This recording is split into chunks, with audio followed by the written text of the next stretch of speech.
بسم اللہ الرحمن الرحیم۔ گمنام ایرو کے معزز ناظرین، السلام علیکم۔ آئیے چلتے ہیں کہانی کی طرف۔ لیکن آپ کا اس طرح سطح سمندر میں پایا جانا میری سمجھ میں نہیں آیا۔ تم نے وہ محاورہ سنا ہے، چپڑی اور دو؟ میں کپڑے نچوڑتے ہوئے پوچھا۔ جی ہاں، سنا تو ہے، وہ ذرا حیرانی سے بولا۔ بس کبھی کبھی چپڑی اور دو کھانے والے کا یہی انجام ہوتا ہے۔ میں نے ٹھنڈی سانس لے کر کہا، میں اس حال میں اس لیے تمہارے سامنے آیا ہوں کہ تم مجھے دیکھ کے عبرت پکڑ سکو۔ سر وہ مختصر الوجود تھی، لڑکیاں اتنی شہ زور تو نہیں نظر آتی تھیں کہ آپ کو اٹھا کر سمندر میں پھینک سکیں۔ شفیشہ ہونٹوں پر خفیف سی مسکراہٹ برقرار رہی۔ میں نے کراہ کر کہا، تمہیں ابھی تک اندازہ نہیں عورت کیسے کیسے شہ زوروں کو کہاں کہاں سے اٹھا کر کہاں کہاں پھینک سکتی ہے، اور وہ بھی ہاتھ ہلانے کی زحمت کیے بغیر۔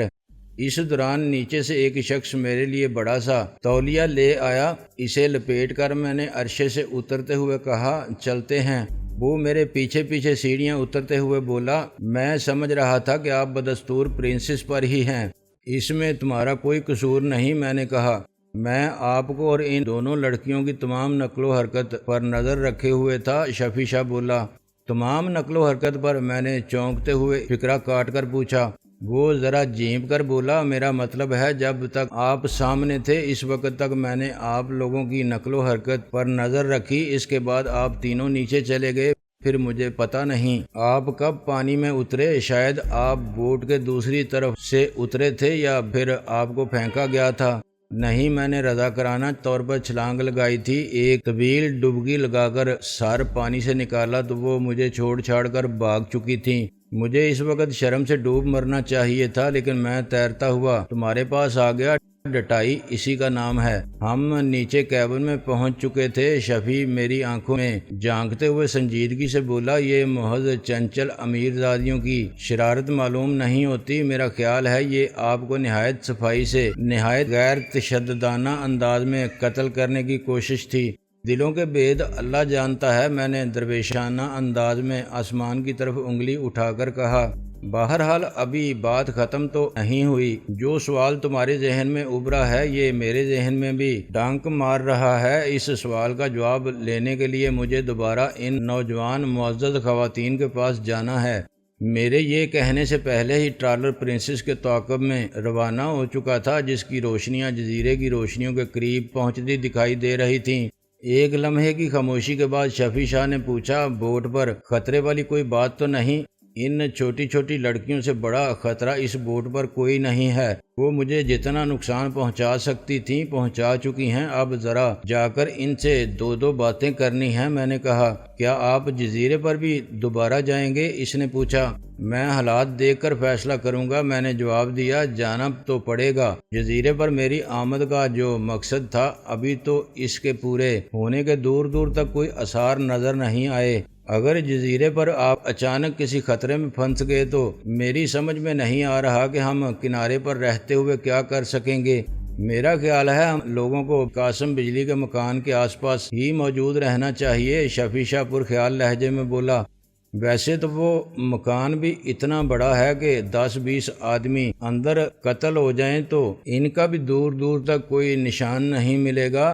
ایسی کوئی بات نہیں ہے میرے دوست۔ میں نے ایک بازو سے اسے اپنے سینے سے لگا کر بھینچتے ہوئے کہا، انسان جن سے محبت کرتا ہے وہ سمجھتا ہے کہ وہ لوگ دنیا میں نہ رہے تو دنیا کا نظام درہم برہم ہو جائے گا، کائنات کی گردش تھم جائے گی اور نہ جانے کیا کچھ ہو جائے گا، لیکن در حقیقت کچھ بھی نہیں ہوتا۔ دنیا کا نظام یوں ہی چلتا رہتا ہے، کسی کے جانے سے کوئی فرق نہیں پڑتا۔ کسی گھنے جنگل سے ایک پتا ٹوٹ کر گر جانے سے جنگل کو تو کوئی فرق نہیں پڑتا۔ جو لوگ یہ سمجھتے ہیں کہ ان کے مرنے سے نہ جانے کیا ہو جائے گا، ان میں سے بیشتر خوش فہمی میں مبتلا ہوتے ہیں۔ پھر میں نے اس کا کندھا تھپکتے ہوئے کہا، تم لوگ قاسم بجلی کے مکان کے قریب آنے کی کوشش مت کرنا، اس کی بہت سخت نگرانی ہوتی ہے۔ تم لوگ نظر میں آ جاؤ گے اور قاسم بجلی ہوشیار ہو جائے گا۔ اگر اسے میرے بارے میں کچھ شک ہے تب بھی فی الحال میں اسے تذبذب میں ہی رکھنا چاہتا ہوں۔ ابھی تو مجھے یہ دیکھنے کا موقع ہی نہیں مل سکا کہ اس کے ہاں کون کون مقیم ہے۔ شفیع شاہ کچھ نہ بولا، وہ کسی گہری سوچ میں تھا۔ اب جزیرے کی روشنیاں واضح دکھائی دینے لگی تھیں اور بوٹ ہاؤس بھی صاف نظر آ رہا تھا۔ پرنسس ابھی بوٹ ہاؤس میں ہی کھڑی تھی اور اس کی بتیاں روشن تھیں۔ 1 منٹ کے لیے انجن بند کراؤ، میں یہیں اتر جاتا ہوں، میں نے شفیع شاہ سے کہا۔ باقی فاصلہ میں تیرتے ہوئے طے کروں گا۔ سمندر میں اس ٹریلر کی موجودگی کی طرف ان کا دھیان نہ ہی جائے تو بہتر ہے۔ کیپٹن کے پاس جا کر شفیع شاہ نے اسے انجن بند کرنے کا حکم دیا۔ ٹریلر کی رفتار یکدم کم ہو گئی۔ چند لمحے بعد میں نے شفیع شاہ کو خدا حافظ کہتے ہوئے ایک بار پھر پانی میں چھلانگ لگا دی اور بوٹ ہاؤس کی طرف تیرنے لگا۔ ٹرالر نے اپنا رخ تھوڑا سا بدل لیا۔ بوٹ ہاؤس کے قریب پہنچ کر میں نے دیکھا بوٹ کے صرف ڈیک پر ایک بتی روشن تھی، باقی بوٹ میں تقریباً تاریکی ہی نظر آ رہی تھی۔ بوٹ کو وہاں پہنچے کچھ زیادہ دیر نہیں گزری تھی، لیکن شاید تانیہ اور ثانیہ بوٹ سے اتر کر جزیرے پر جا چکی تھیں، تاہم میں نے بوٹ میں جھانک لینا بہتر سمجھا۔ میں نے پوری کوشش کی کہ میرے تیرنے سے شڑاب کی آوازیں پیدا نہ ہوں۔ تقریباً بے آواز طریقے سے تیرتا ہوا میں بوٹ ہاؤس میں داخل ہوا اور بوٹ کے عقبی حصے سے کسی نہ کسی طرح اس پر چڑھ گیا۔ اس کی بغلی گلی سے گزرتا ہوا میں اس کیبن تک پہنچا جو بیڈ روم کے طور پر استعمال ہوتا تھا۔ اس کیبن کی چھوٹی سی بیضوی کھڑکی میں مجھے روشنی نظر آئی۔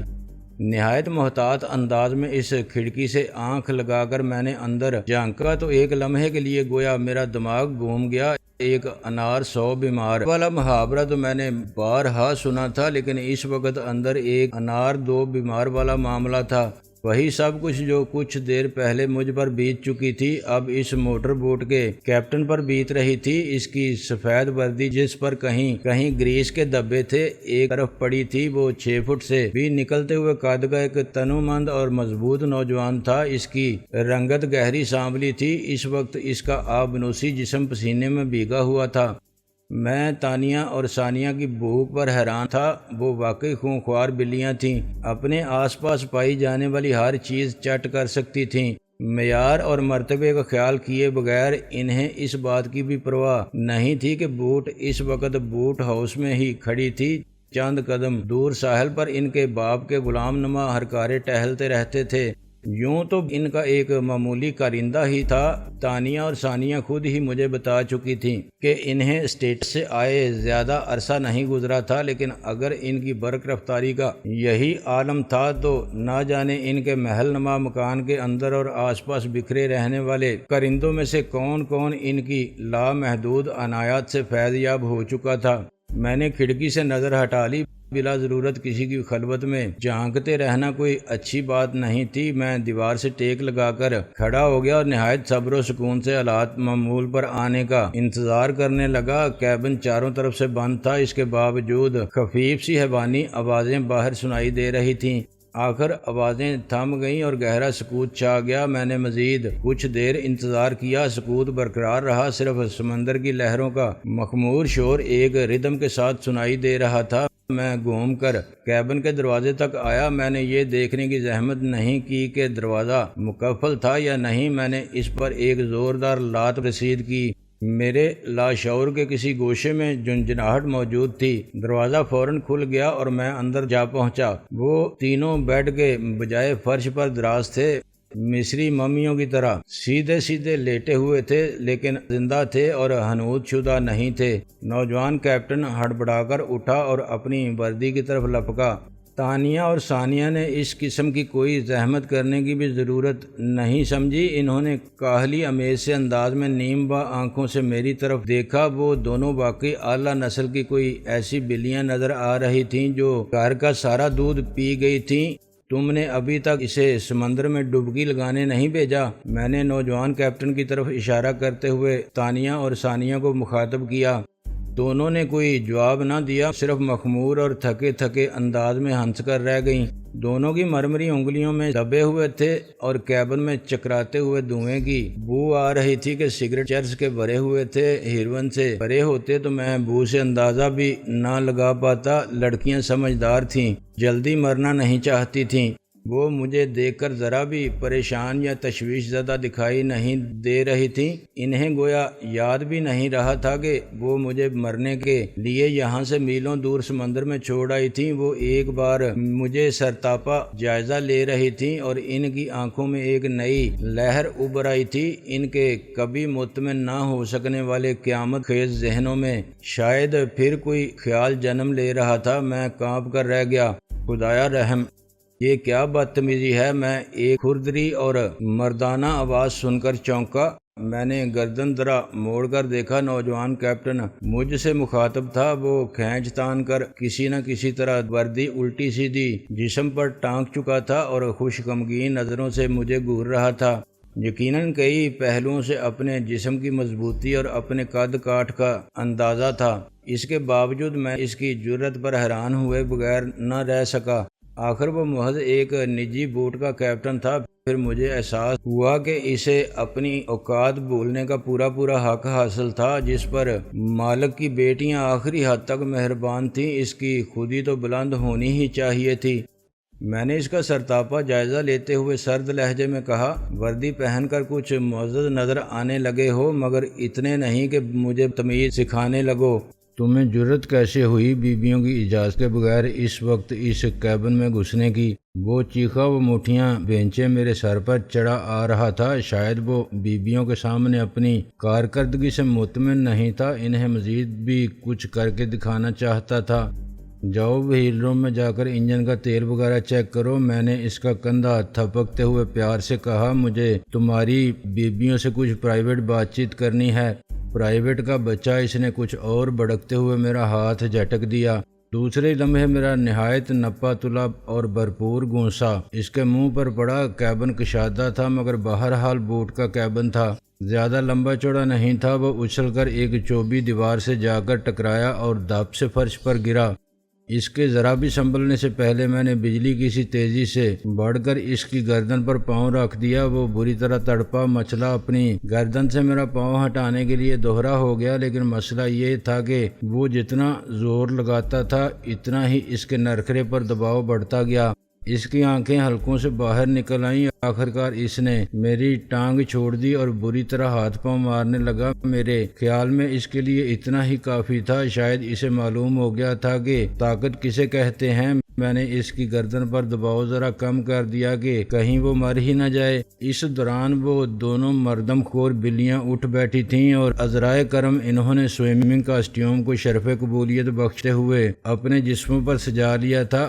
وہ اپنے بازو گھٹنوں کے گرد حمائل کیے گویا ساحل کی ریت پر بیٹھی تھیں اور ان کے سامنے کوئی مداری دلچسپ تماشا پیش کر رہا تھا۔ ان کی انگلیوں میں بدستور سگریٹ سلگ رہے تھے۔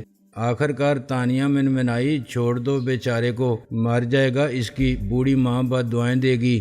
میں تو چھوڑ دیتا ہوں، میں نے اس کی گردن سے پاؤں ہٹاتے ہوئے کہا، لیکن تم دونوں کے ہاتھوں مارا گیا تو اس کی ہونے والی بیوی بد دعائیں دے گی۔ وہ دونوں ہم آہنگ ہو کر ہنسیں۔ میں جب کیبن میں داخل ہوا تو ان کی آنکھیں دھندلائی ہوئی اور خواب زدہ سی تھیں، لیکن اب ان میں لمحہ بے لمحہ چمک بڑھتی جا رہی تھی۔ کیپٹن اٹھ کھڑا ہوا تھا۔ وہ اب مزمل نظر آ رہا تھا۔ اس کی اکڑ پھوں نکل گئی تھی۔ میرے بارے میں اس کی غلط فہمی دور ہو گئی تھی۔ ثانیہ نے ایک شانے بے نیازی سے ہاتھ ہلاتے ہوئے اسے مخاطب کیا، اصغر جاؤ، تم وہیل روم میں جاؤ، عارف صاحبہ بھی ہمارے معزز مہمان ہیں، تمہیں ان سے جھگڑا کرنے کی ضرورت نہیں۔ اصغر اپنی گردن مسلتا کیبن سے رخصت ہو گیا۔ اچھا ہوا ثانیہ نے میرا نام لے لیا، جو در حقیقت میرا نام نہیں تھا۔ میں تو بھول ہی گیا تھا کہ اس وقت میرا نام عارف تھا۔ دونوں بہنیں اٹھ کر میرے دائیں بائیں آن کھڑی ہوئیں۔ دونوں نے میرا ایک ایک بازو تھام لیا۔ ان کے ہاتھ بری طرح تپ رہے تھے۔ ان کے مختصر وجود میں واقعی کبھی سرد نہ ہونے والے آتش فشاں مقید تھے۔ تانیہ نے مجھے بیڈ پر بیٹھنے کا اشارہ کیا۔ میں اس بکرے کی طرح اکھڑے اکھڑے سے انداز میں بیڈ کے کنارے بیٹھ گیا، جو کسی بھی لمحے رسی توڑا کر بھاگ جانے کے لیے تیار تھا۔ تانیہ نشیلی سی نظروں سے میری طرف دیکھتے ہوئے بڑے میٹھے لہجے میں بولی، مسٹر عارف، آپ یہاں تک کیسے پہنچے؟ اڑ کر، میں نے معصومیت سے جواب دیا۔ میں وہاں گہرے پانی میں ڈوب رہا تھا اور مدد کے لیے چلا رہا تھا۔ اچانک ایک پری وہاں پہنچی۔ وہ تم دونوں سے زیادہ خوبصورت تھی، لیکن کافی بیک ورڈ قسم کی پری تھی۔ سر سے پاؤں تک ڈھیلے ڈالے لبادے میں تھی اور میرے زیادہ قریب بھی نہیں آئی۔ اسے مجھ پر ترس آ گیا۔ اس کے پاس جادو کی چھڑی تھی، اس نے چھڑی گھمائی، میرے دونوں کندھوں پر پر نکل آئے اور میں اڑتا ہوا یہاں آ گیا۔ An amazing story. دونوں بہنوں نے تالیاں بجائیں، ان کے ہونٹوں پر اب بھی مخمور سی مسکراہٹ تھی۔ یہ کہانی نہیں آپ بیتی ہے، میں نے گویا برا مناتے ہوئے کہا۔ ہمارا مطلب وہی تھا، ہماری گرامر ذرا کمزور ہے، تانیہ نے گویا معذرت کی۔ ثانیہ میرے کندھوں پر ہاتھ پھیرتے ہوئے مایوسی سے بولی، لیکن اس وقت تو آپ کے پر نہیں ہیں۔ اس بوٹ پر قدم رکھتے ہی میرے پر ٹوٹ کر سمندر میں گر گئے تھے، شاید اس لیے کہ اب ان کی ضرورت نہیں رہی تھی۔ میں نے سنجیدگی سے کہا، پری تو میرے دم بھی اگانے پر تلی ہوئی تھی، لیکن میں نے اسے منع کر دیا کہ اس کی ضرورت نہیں، دم کے بغیر تو کام چل جاتا ہے۔ بے شک بے شک، تانیہ نے مدبرانہ انداز میں سر ہلایا۔ ایک لمحے عجیب سی خاموشی رہی، پھر ثانیہ گہری سانس لے کر بولی، مسٹر عارف مذاق تو ہو چکا اور وہ ہمیں اچھا بھی لگا، لیکن آپ سنجیدگی سچ سچ بتائیے، آپ یہاں تک کیسے پہنچے؟ ظاہر ہے تیر کر پہنچا ہوں، اور کس طرح پہنچ سکتا تھا؟ میں نے گویا جل کر جواب دیا، وہاں سمندر میں تو دور دور تک کوئی کشتی وغیرہ موجود نہیں تھی، میں بے بسی سے اپنے آپ کو ڈوبنے کے لیے تو چھوڑ نہیں سکتا تھا۔ میں نے تیرنا شروع کر دیا اور آخر کار یہاں پہنچ گیا۔ وہ دونوں ایک لمحے خاموشی سے میری طرف دیکھتی رہیں، جیسے دل ہی دل میں میری بات کی سچائی کا اندازہ کرنے کی کوشش کر رہی تھیں۔ پھر ثانیہ گہری سانس لے کر بولی، mister Arif, you are really a wonderful man. وہ تو میں ہوں، میں نے انکسار سے کام لیے بغیر کہا۔ اب مجھے بھی ایک سوال کا جواب چاہیے۔ ضرور ضرور، ثانیہ بڑے خلوص سے بولی۔ تم دونوں نے مجھے ڈبو کر مارنے کی کوشش کیوں کی تھی؟ کیا میں تمہاری بوٹ کے اس بانگڑو قسم کے کیپٹن سے بھی گیا گزرا تھا؟ میں نے باری باری انہیں گورتے ہوئے پوچھا۔ ہرگز نہیں عارف ڈارلنگ، تانیہ بڑے پیار سے بولی، تم تو اصغر سے کہیں زیادہ شاندار آدمی ہو، تمہارا اور اس کا کیا مقابلہ؟ وہ تو صرف آڑے وقت کا سہارا ہے، اور تم پر آڑا وقت غالباً بڑی جلدی جلدی آتا رہتا ہے۔ دونوں بہنوں نے ایک دوسرے کی طرف دیکھا اور مسکرا کر کندھے اچکا کر رہ گئیں۔ میں نے اپنے لہجے میں ذرا سرد مہری لانے کی کوشش کرتے ہوئے کہا، میرا سوال ابھی تک جواب کا منتظر ہے، تم دونوں نے مجھے ہلاک کرنے کی کوشش کیوں کی تھی؟ دونوں بہنوں کی آنکھیں پھیل گئیں۔ تانیہ حیرت سے بولی، کیا آپ واقعی سنجیدگی سے یہ سوال کر رہے ہیں؟ میں تو سمجھی آپ مذاق میں پوچھ رہے ہیں۔ ہمیں بھلا آپ کو ہلاک کرنے کی کیا ضرورت تھی؟ آپ تو ہمارے معزز اور محترم مہمان ہیں، خصوصاً جس وقت ہم نے آپ کو پانی میں چھوڑا، اس وقت تک تو آپ ہمیں بہت عزیز ہو چکے تھے۔ ایسی کوئی بات نہیں ہے مسٹر عارف، آپ کو واقعی غلط فہمی ہوئی ہے۔